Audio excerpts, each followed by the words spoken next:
참 아름답고 포근한 봄입니다.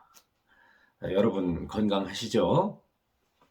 달라이라마의 불교강의 해설 시간입니다. 전 시간에 여러분들과 함께 불교의 성자들에 대해서 살펴보았습니다. 수다원, 사다함, 아나함, 아라한이 과연 어떤 분들인지 참 설명을 드렸는데요. 이왕 설명드린 김에 이 아라한에 대해서 좀 더 제가 말씀을 드려볼까 합니다.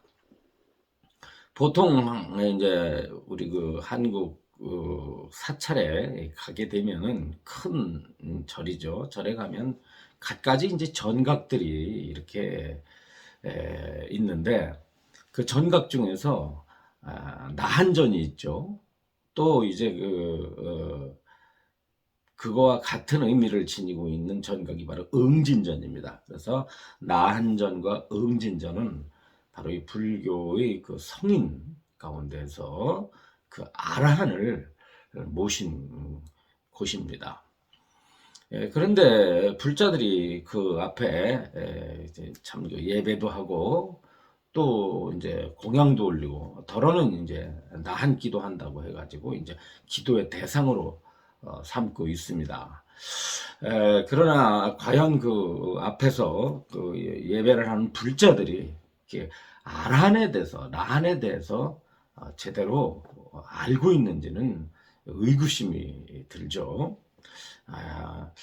본래는 아라한이라고 해야 되는데 줄여가지고 나한 그러죠. 근데 과연 그 명칭은 그렇게 썩 훌륭한 명칭이라고 볼 수가 없습니다. 그냥 아라한전 이래도 될 거를 왜 그 명칭을 줄여가지고 나한이라고 하는지. 또 비슷한 게 있죠. 아미타라고 불러야 되는데 미타라고 부르고 있습니다. 그 아미타는 그 수명이 끝이 없는, 광명이 끝이 없는 부처님이라는 뜻인데, 그자 아미타 할 때 아자가 그 부정어예요.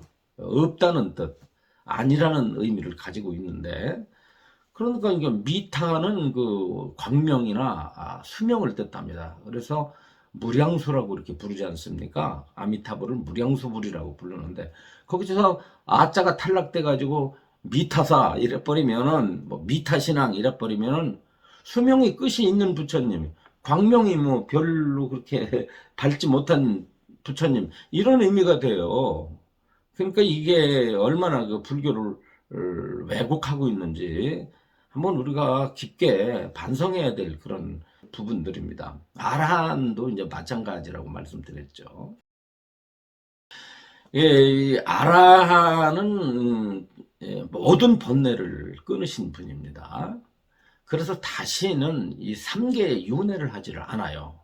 그러니까 이제 모든 중생이 지니고 있는 중생을 괴롭히는 중생을 얽어매는 이러한 그 번뇌들이 완전히 사라지신 분이니까 뭐 그물에 갇혔던 새가 저 허공을 마음대로 나르듯이 그렇게 자유롭고 또 그 허공처럼 그렇게 청정한 그런 경지를 누리고 계시는 분들입니다.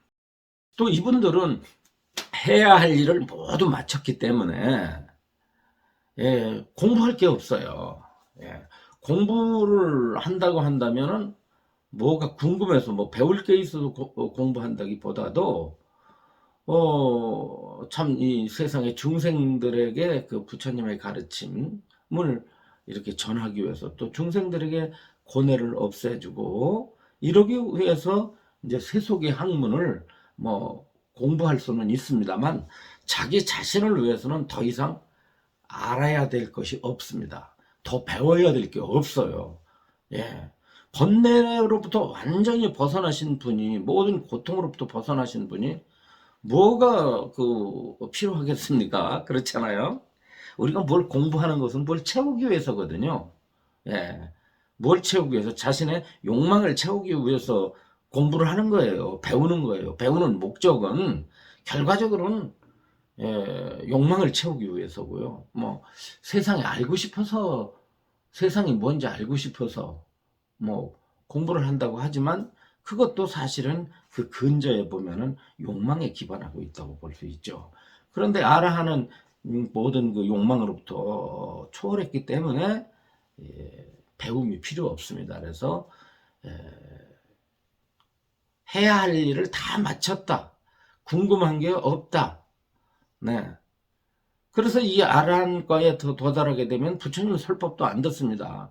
일을 다 마친 사람이 우리가 예를 들어서 서울에서 부산을 간다고 했을 때 부산까지 다 간 사람이 무슨 교통수단이 필요하겠어요? 필요가 없죠. 그렇기 때문에 아라한들은 부처님 설법도 더 이상 듣지를 않습니다. 네. 그래서 아라한을 이제 뭐라고 그러냐면 무학이라고도 말을 해요. 무학. 배울 것이 더 이상 없다라는 의미를 지니고 있죠.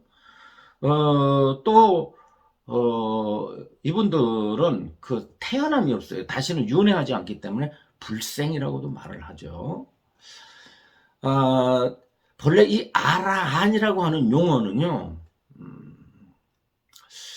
무엇과 비등한, 무엇과 비견될 만한 이런 의미를 가지고 있답니다. 예. 제가 이제 스리랑카에서 어떤 스님으로부터 이제 공부를 할 때 그분으로부터 직접 들은 내용인데, 무엇과 비등한 이런 의미래요. 예. 무엇과 비등하겠습니까? 거의 부처님과 같이 비등이라는 게 뭐겠어요? 비견이라는 말이죠. 비견된다. 어깨를 그래도 이렇게 좀 마주할 수 있을 만큼, 어깨와 부처님의 어깨와 아라한의 어깨가 거의 이렇게 뭐 같지는 않지만 감히 부처님의 경지라고는 할 수 없죠. 그러나 부처님도 대아라한이라고 했습니다. 부처님의 10호 가운데 부처님을 호칭하는 10가지 명호 가운데 아라핫도라는 말이 있어요. 아라핫도. 그게 아라한입니다. 그런데 그냥 아라한이라지 않고 부처님을 대아라한이라고 그래요. 일반 아라한하고는 이렇게 이제 차별을 두신 거죠. 그러니까 아라한이라고 하는 존재는 누구와 같이 이렇게 어깨를 나란히 할 만하다?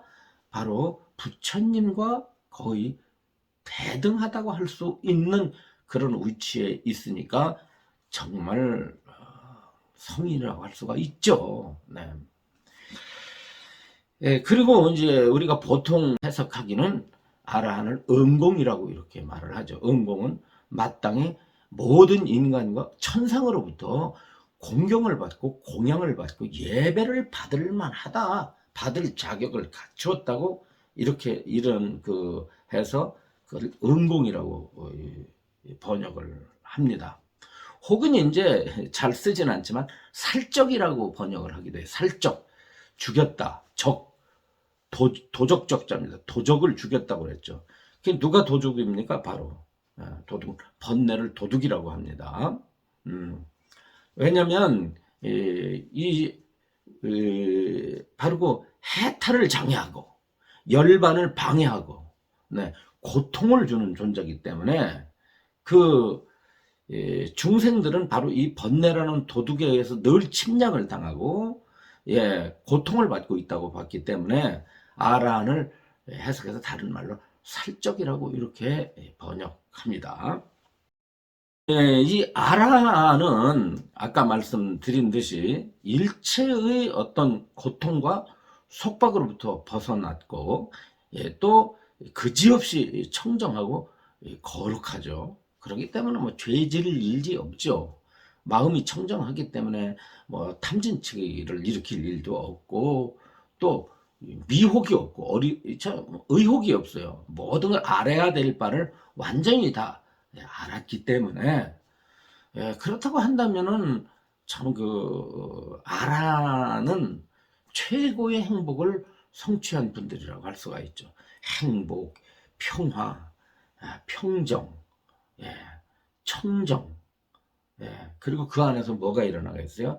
자비심이 일어나겠죠. 네.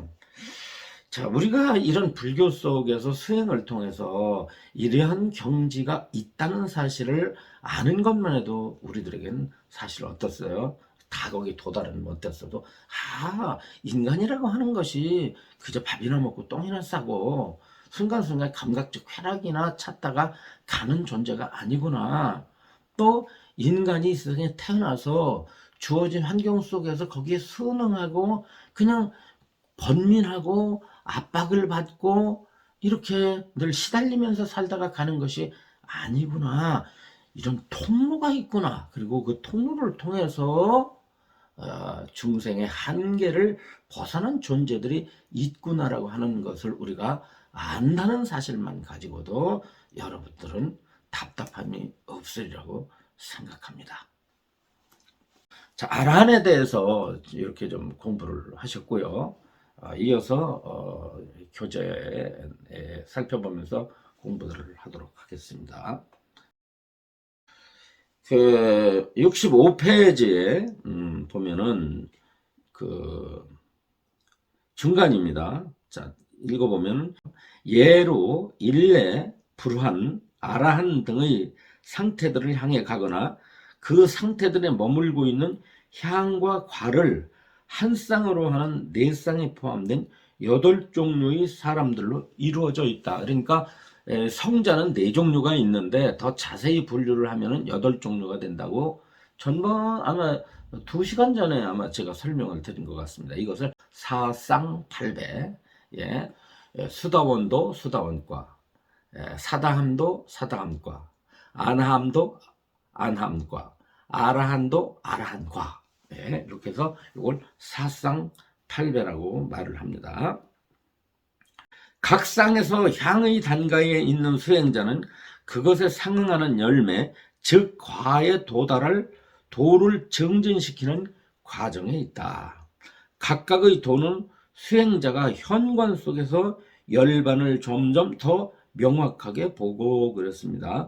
수행자가 현관이라는 것은 뭐냐면 지금 여기에서 일어나고 있는 진실들, 진리를 뜻하죠. 그것을 직접적으로 본다는 뜻입니다. 진리를 직접적으로 보는 거예요. 그러니까 전번에도 말씀드렸던 불교의 진리는 믿음이 아니라 뭡니까? 봐야 된다는 거죠. 알아야 된다는 거예요.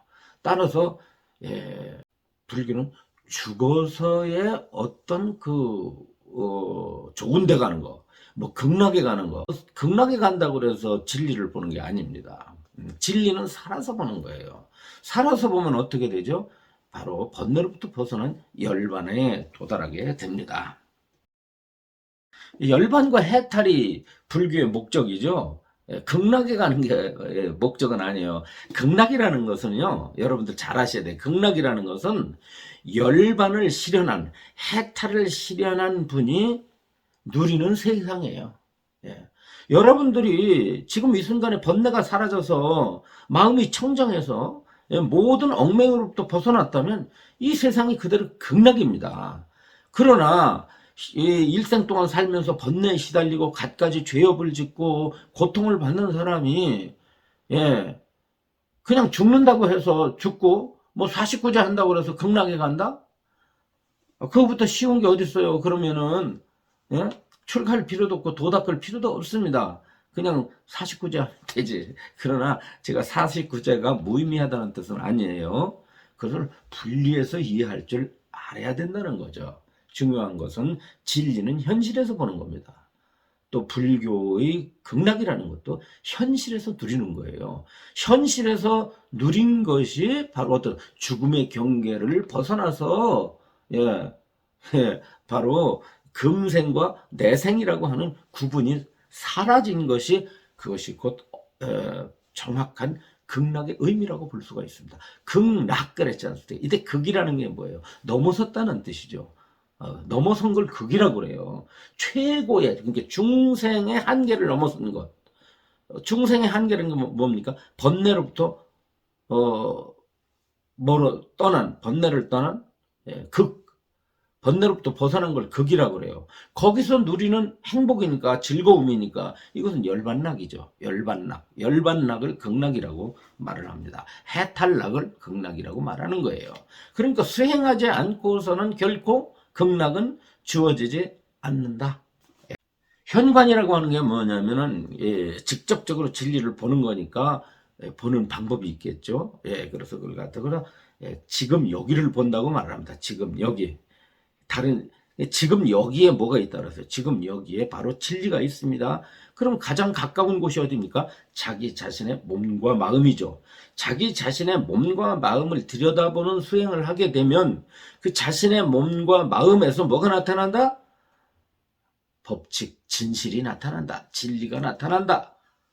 이게 중요한 것입니다. 그래서 현관 속에서 열반을 점점 더 명확하게 보고 일정 부분의 번뇌들을 억제하거나 소멸시킨 것에 의해서 특정지어진다. 네. 번뇌를 억제하거나 소멸시켰다고 말을 했습니다. 번뇌를 억제시킨다. 그 수행이 바로 선정수행이에요. 그리고 번뇌를 소멸시키는 것은 완전히 소멸시키는 것은 바로 위파사나라는 수행이 있습니다. 그래서 불교 수행은 선정 수행과 위파사나 수행으로 나누게 됩니다.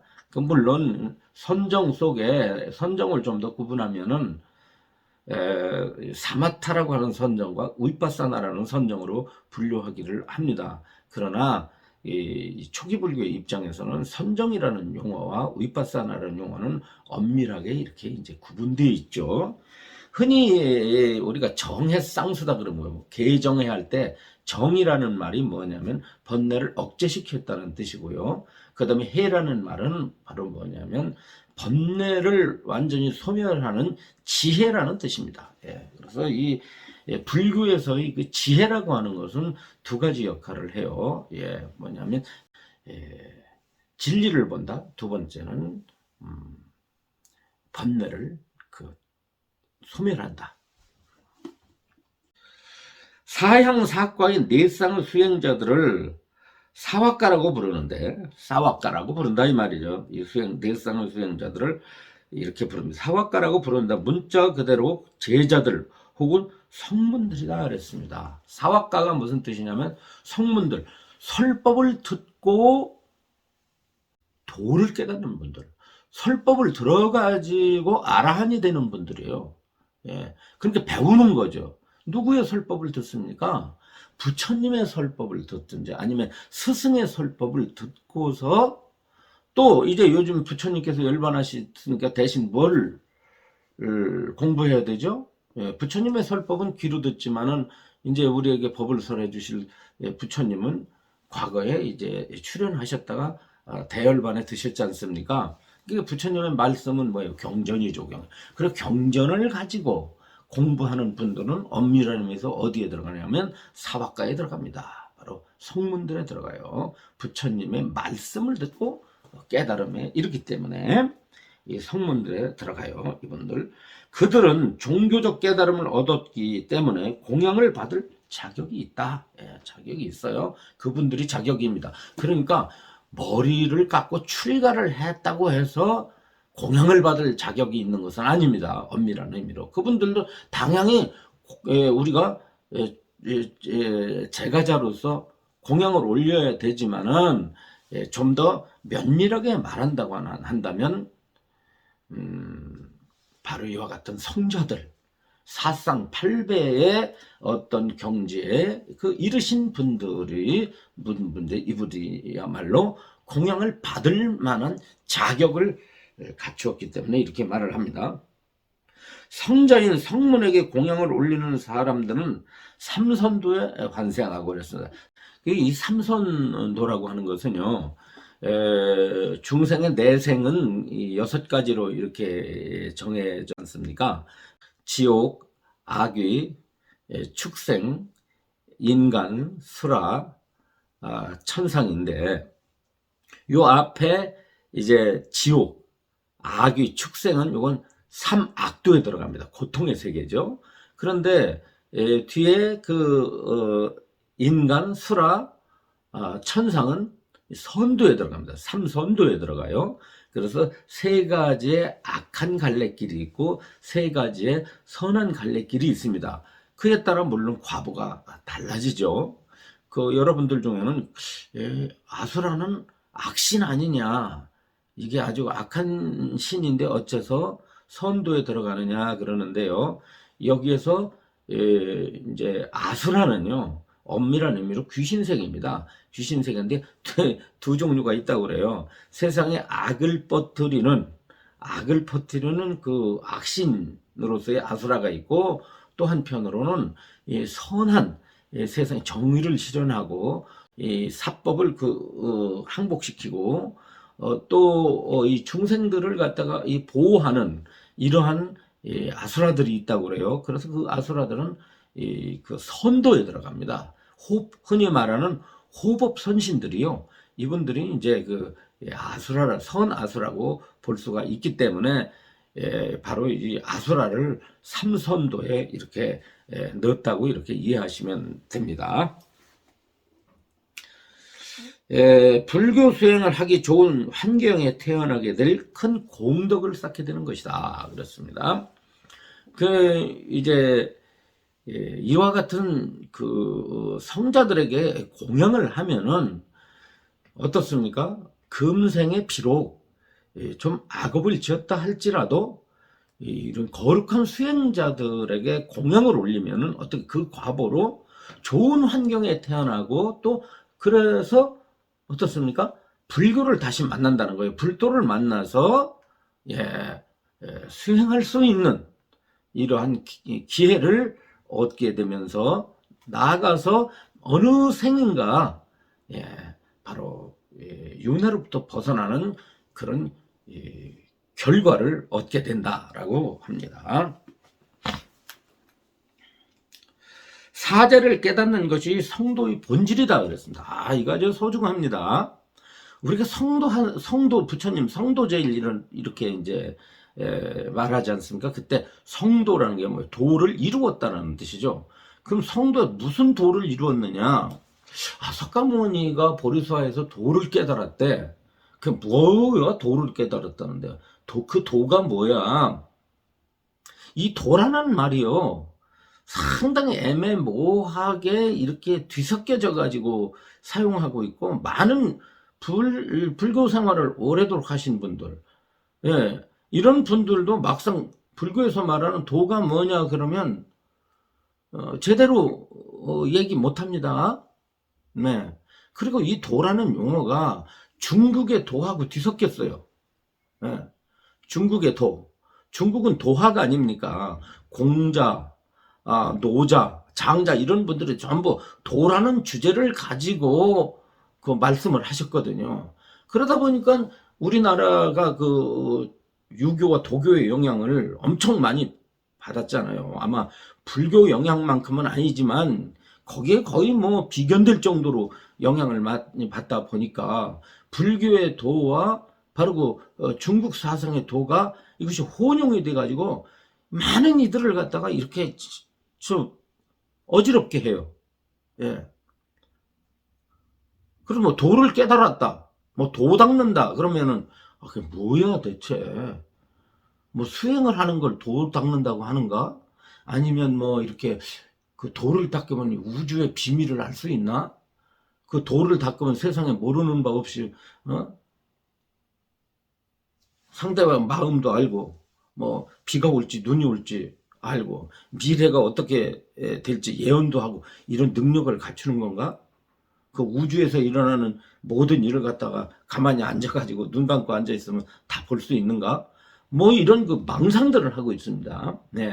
불교의 도와는 전혀 거리가 먼 그런 시각을 가지고 도에 대해서 이렇게 막연하게 이렇게 이제 바라보고 있어요. 도를 바라보고 있습니다.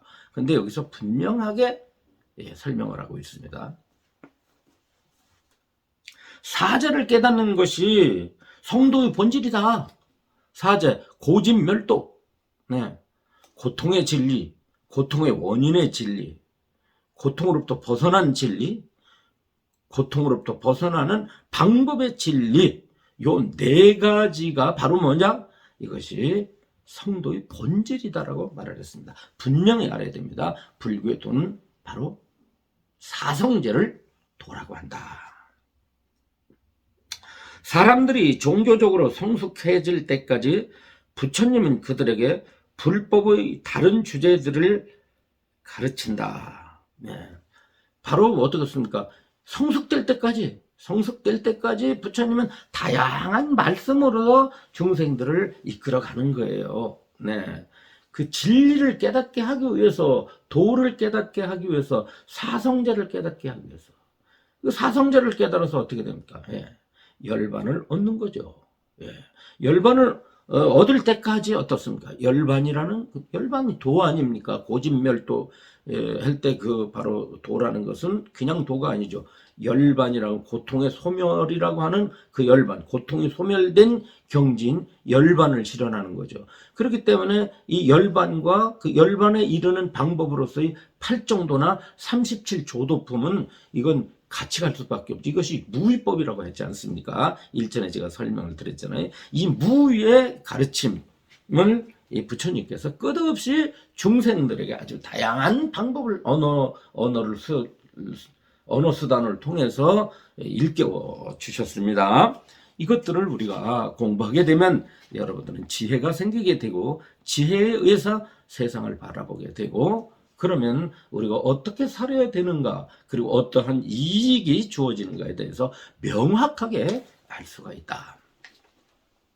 물론 현실 문제에 연연하지만은 연연하는 가운데서 목표가 뚜렷하다라고 할 수가 있겠습니다. 사제를 완전히 통찰하는 것은 깨달음을 돕는 37가지 수행법, 이것을 37조도품이라고 그러는데, 이것은 나중에 설명을 따로 드리도록 하겠습니다.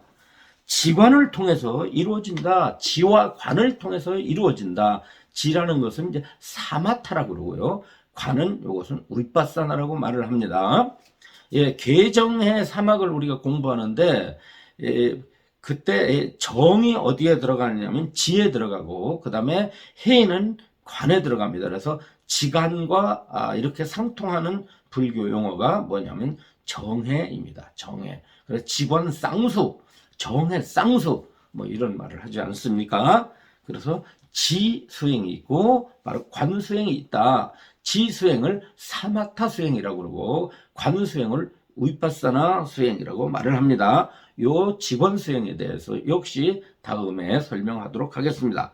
아무튼 수행자가 예류가 되는 순간 그는 처음으로 법과 부처님이 가르침의 진리와 열반을 직접적으로 보기 때문에 그는 법안의 열림이라고 불리는 현관을 경험한다. 그는 이제 평범한 사람에서 벗어나 성자로 계보가 바뀐다 그랬습니다. 설명을 하다 보니까 단원이 또 다 된 것 같습니다. 약간 그 시간이 좀 짧은 것 같습니다만은 주제별로 해야 되기 때문에 이쯤에서 줄여야 될 것 같습니다. 자, 다음 시간에 뵙도록 하고요. 여러분들 좋은 시간 가지시기 바랍니다.